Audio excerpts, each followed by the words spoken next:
I felt trapped most of my life. I felt restricted by time most of my life. I was a doer, always the giver, making sure that my family is taken care of. I was like the provider, I was the strong one to take care of them.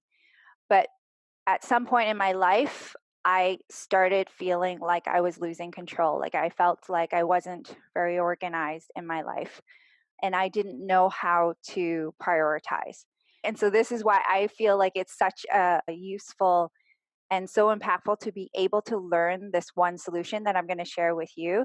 There is only one skill, only one thing that you really need to master in order to prioritize your life and to live a life of freedom. Okay. So this is something that I had to go through on my own, and I had learned from my mentors, I learned from my coach, and from helping my own clients, I was able to see, okay, what is the one common denominator? What is the one thing that's going to help them be able to live freely as themselves? This is my why. Like, I don't want to waste any more time. I don't want to be wasting any more energy. I've spent a lot of money on different courses just to try and improve myself. But this is where I found the one thing. And I'd like to share that with you today. I do believe that sharing is empowering. So let's go around and hear a little bit about everyone else here. Scott, let's go to you. I guess my biggest challenge is consistently doing what I want to do. What are some examples of what you'd like to do? Well, my biggest goal now is to move towards coaching. I've been doing a lot of hemming and hawing, setting priorities, but not really getting to them.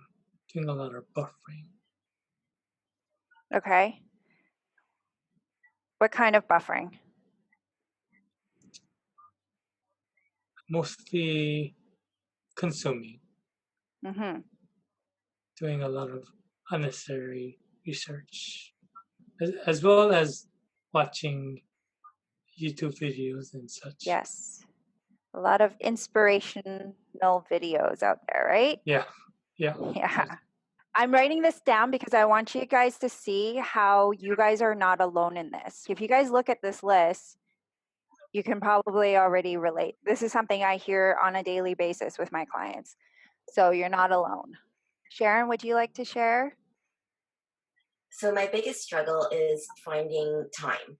I feel stretched all the time, and like you in the past, in the present for me still, I feel like I'm always saying yes to a lot of things and not being able to say no sometimes and feeling stretched. And then also with my business, I feel that I am not really finding time to work on the business. I'm always in the business, frustrated also with the way things are going because, and I know that I'm not prioritizing it, but it's finding the time to do so.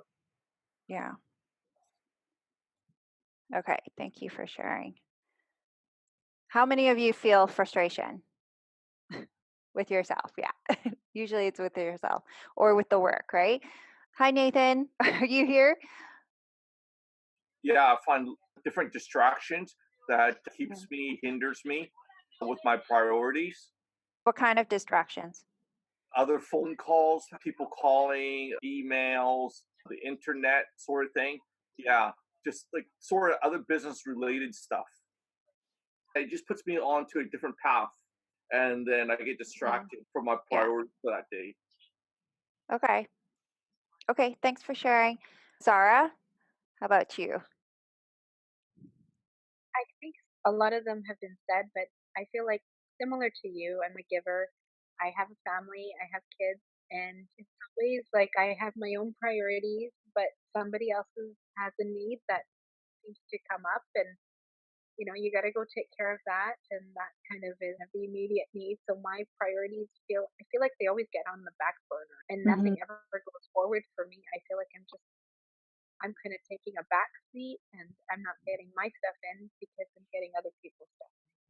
Priorities are getting filled, but mine, I feel frustrated because it's not becoming a priority, even though I don't have time to do everybody's priorities and my priorities. Great. Thanks for sharing. Yeah, that's exactly, it's so common. I hear this so often. It's in different ways, right? I don't know how to make myself a priority. I don't know how to focus on me. I take the back seat. I feel like I'm juggling multiple things all the time. And usually focusing on myself isn't priority, right? Everything else in the world is priority except me, right? I want you guys to take a moment. If you have your journals in front of you, I want you to write this down. What is your why? Why is it important for you to actually learn how to prioritize? So think about this list. Who would you be if you actually knew how to be in the front seat? If you knew how to actually do what it is that you planned, keep consistent, move towards your goal, stop humming and hawing, stop buffering, and start finding time for yourself and stop feeling frustrated and let go of all the distractions. Why is that important to you? I love being able to ask ourselves these kind of questions and actually answer them because we don't spend enough time to actually focus on answering these questions. For me, it will be health, contribution, love, wife, my family, friends, and God. Anyone else want to share? Sharon? I'll share. It would also be health. I'll feel free and accomplished. And basically, by doing that, I would be aligned and at peace with myself and more powerful in the decisions that I make for myself and work. Thank you for sharing. I think it's just so we can be true to ourselves, so we can actually be happy. Like, I just find that sometimes I get frustrated and I'm not finding that happiness.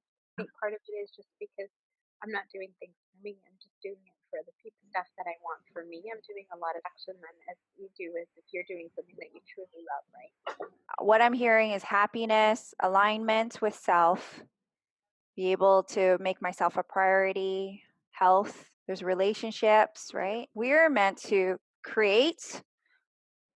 This is what we're meant to spend our time, money, and energy on is creation. Creation, experience, and contribution.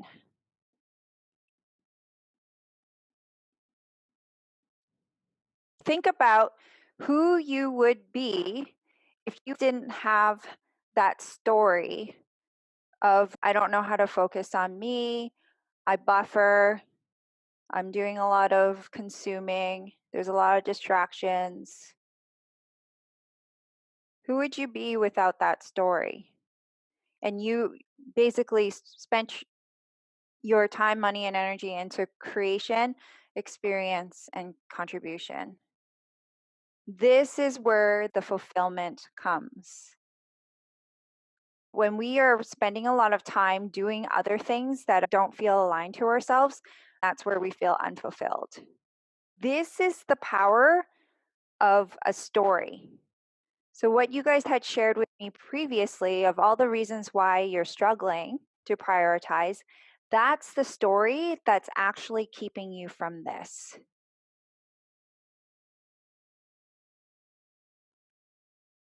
By repeating that story over and over and over and over again in your mind, it becomes a belief. It becomes this sense of identity that we end up adopting. But here's the thing, no one actually taught us how to move forward, right? We've received an abundance of goods and distractions in our lives. And so that's the beauty of being a human being, for us to truly be able to have all these things and learn how to actually manage it. That's all it is.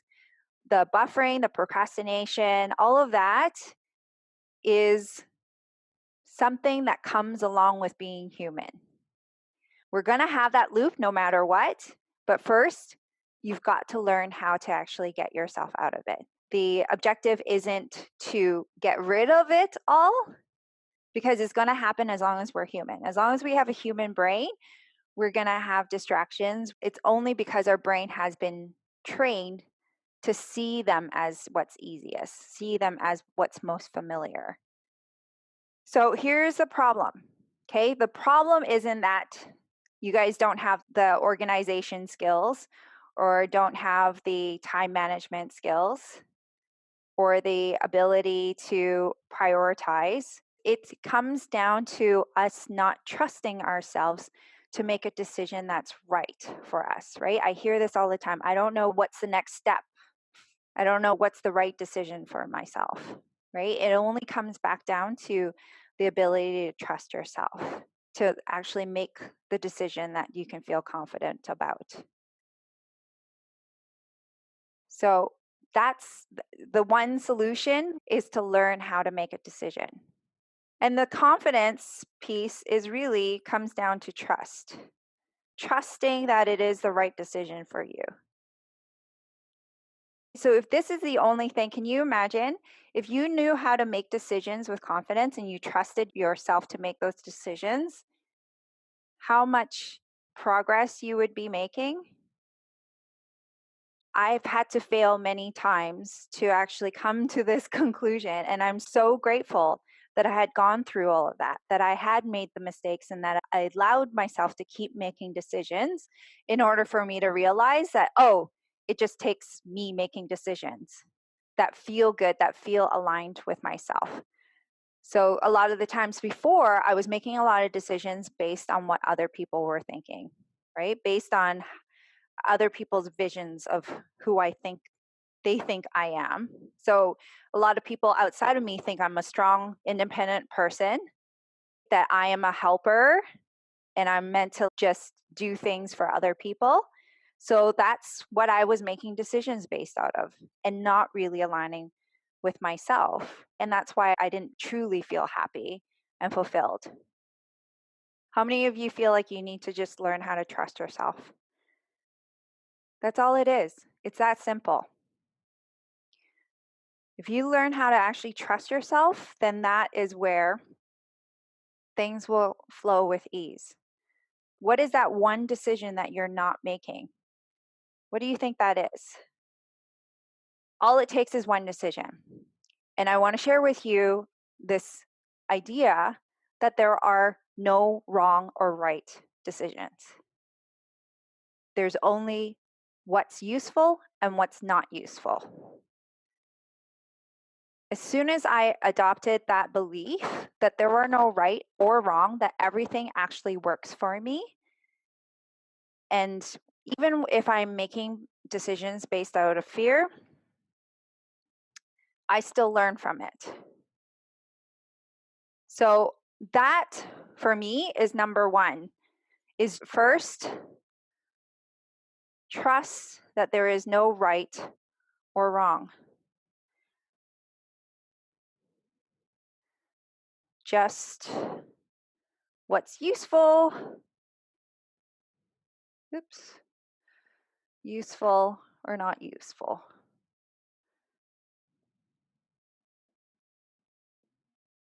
Can you guys look at this and be able to make a decision based on what's useful and what's not useful? That's a lot easier than making a decision based on what's right or wrong. This is the first belief. And then number two, there are only two choices. Ever. In any decision, only two choices. Fear or love.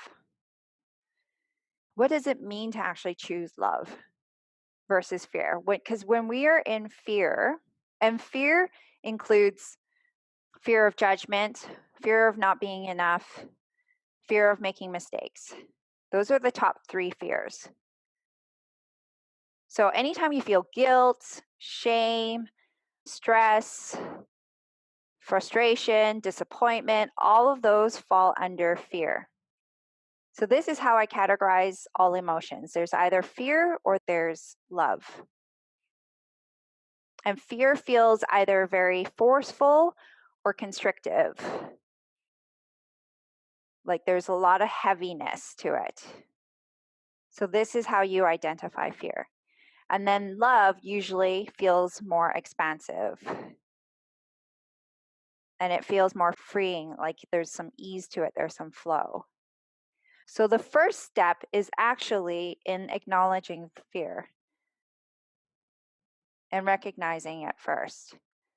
So I have some tools that I teach my clients on how to actually recognize fear, but you've got to be able to first recognize fear and acknowledge fear before you even move forwards, before you even make a decision. You've got to first recognize. So what we just did is recognize what is that decision that you're not making. And then what I'm going to ask you guys to do now is to answer this question. What do you think you're afraid of? Why are you afraid of making that decision? Because there's always some kind of fear that's associated. Why are you not following through with becoming a life coach? Or why are you not following through with honoring your time? What do you think it is that you're fearing? So like I said, the top 3 fears are fear of not enough, fear of making a mistake, or fear of judgment. Are they related to any of those?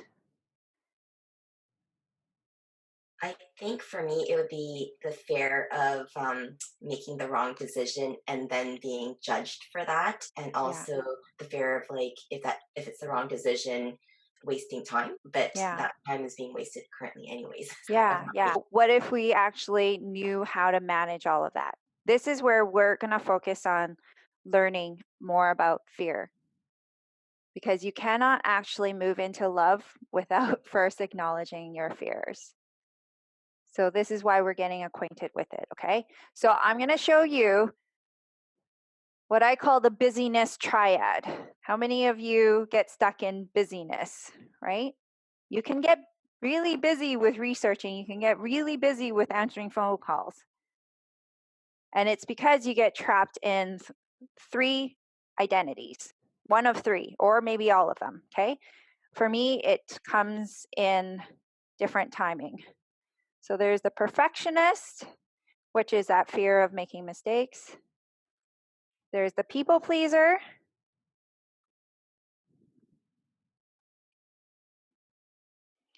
Fear of judgment, right?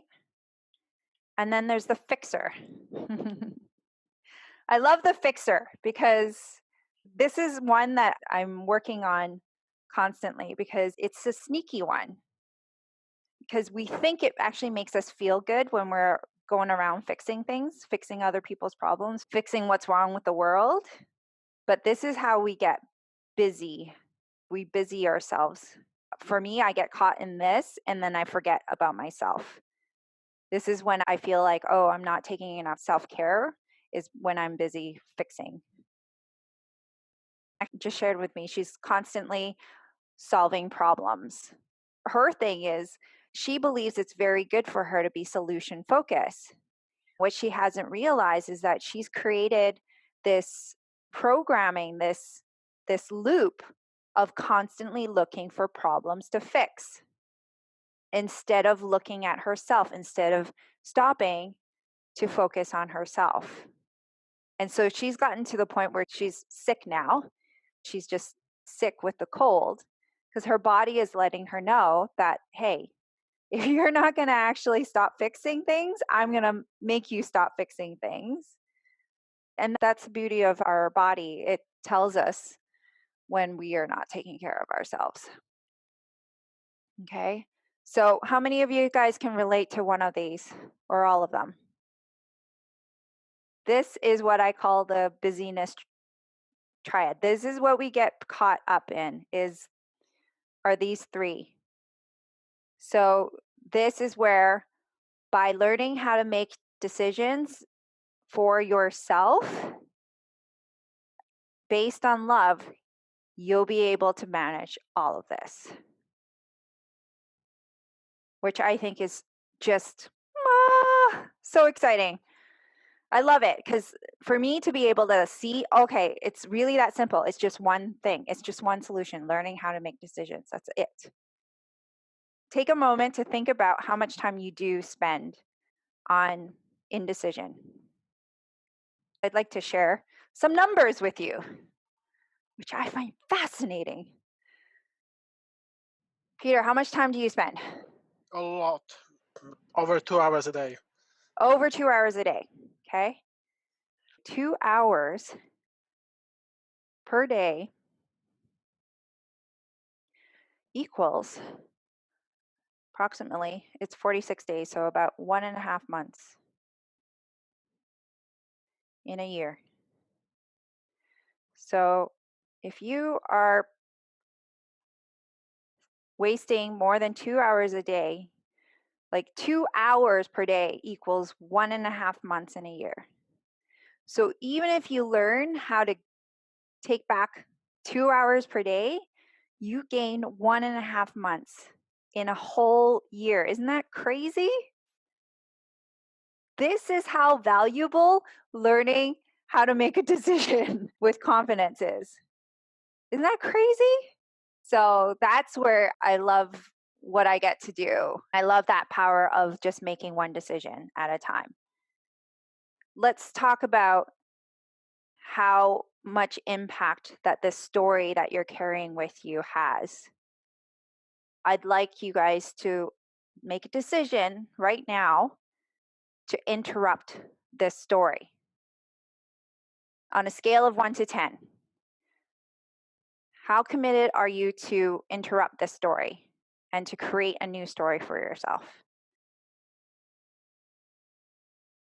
So we've got some 7s, we've got some 8s. Okay. So this comes down to the reason why you're not 10 out of 10. It comes back to that trust.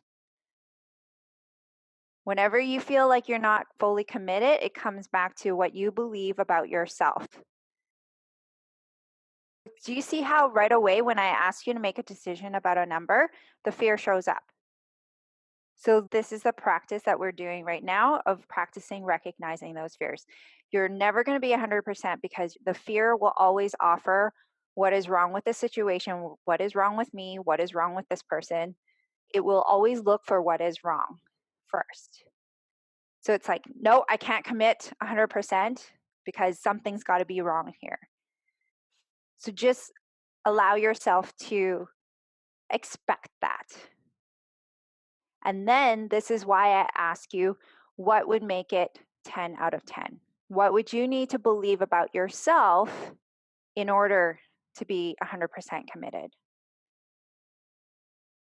What would get you that 2 extra points? You need to believe that you can, that you are 100% capable, something along those lines, right? Most of the time, it's just belief in self. And this is where I come in, right? I help my clients actually do this, right? To actually believe in themselves. So I got you. It's all about creating new beliefs. It's about letting go of that one story and then creating a new life for you. So this is where most of my clients start off with. So they come to me overwhelmed.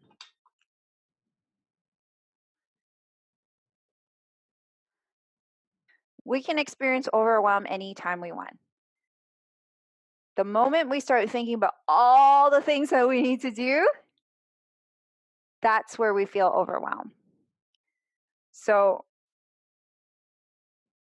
my expertise is helping you break it down. It's all about breaking it down. And right now, that breaking down is that one simple solution, right? So freedom is on the other end. So what would you need to learn? Here's what you need to learn. Ask for help.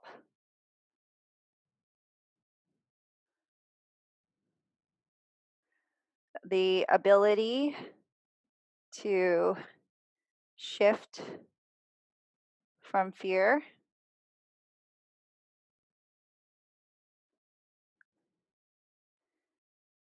and keep moving forward, right? and then the ability to make decisions.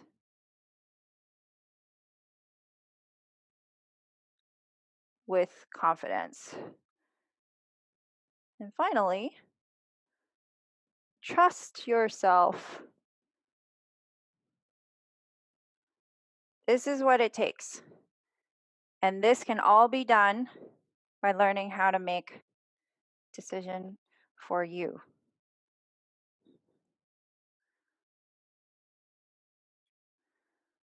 So there's really just 3 phases of freedom. I call it 3 phases because you've got to first recognize the fear, recognize everything that you're afraid of that's stopping you. After you've done that, that's when you start to surrender your story. You've got to actually let go of that story that no longer serves you. I mean, that was the thing. I had this story that I told myself for the longest time, people rely on me. I thought it was serving me, but it wasn't actually serving me. So I had to let go of that. It's tough to let go of something that you're so familiar with. It feels familiar, but in order for you to elevate and expand who you are, you've got to allow yourself to let go of that story, because that one story is what is stopping you from achieving what it is that you want. So you've got to first recognize what you're afraid of and then surrender that story. Only till you surrender that story and recognize that fear. So only when you go through the first 2 phases, then you'll feel the freedom. That's what you feel when you make a decision for yourself. It's that feeling of freedom. I know that this is going to be good for me. And this is why I keep moving. I keep making progress because it feels good to make decisions now. I'd like that for all of you, is to feel good about all your decisions. And every time I'm making a decision, I feel free because I know that it is going to be the best decision for me. It's so cool. It's such a great feeling. So I'm going to ask you guys, you have 2 choices. Okay. What would fear do in this situation? What would love do in terms of making a decision for you, learning how to do this? Would fear want to learn how to make decisions? No. Why? Why do you think fear wouldn't want you to learn how to make decisions for you? Because it's comfortable to stay. Okay, but what would love do? Would love want you to learn how to make decisions for yourself? And what would that look like? With I guess with love, move us, accelerate us faster. Destination. Yeah. So you guys got to decide what you want for yourself right now that's going to feel good for you. What do you guys decide? Do you want to choose fear or do you choose love? And how does it make you feel to choose what you chose? Okay, so Sharon says choose love. I don't want to stay in fear anymore because it doesn't serve me. Zara, you say choose love, feels lighter. Who's choosing love? Hands up. Love. Okay. That feels good, right? Just sit with that for a moment here. Sit with that lightness. This is what it feels like to honor yourself.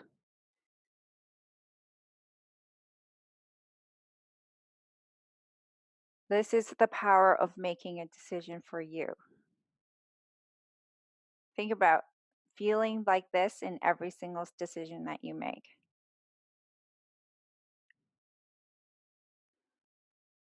It gets really fun, right? It can be. It doesn't have to be hard.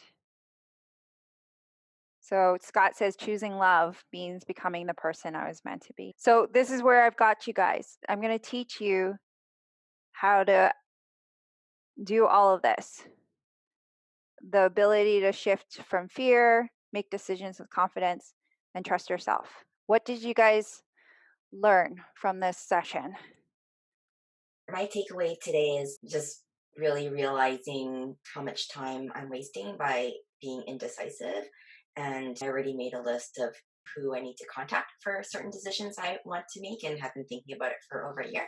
I also want to say that I do work with Vanessa, started working with her, and my life has been very different since working with you, Vanessa. Last year has been a very overwhelming and intense year for me. And I think learning some of the skills on seeing how I'm looking at things and different perspectives. It's really great. Like, I think it's not just, there's a lot of models. So for the people that are very technical, it's actually quite good. It's not just about like, what am I feeling in this, but it is, but it also makes sense in a very structured sort of way to get to like what you need to decide on.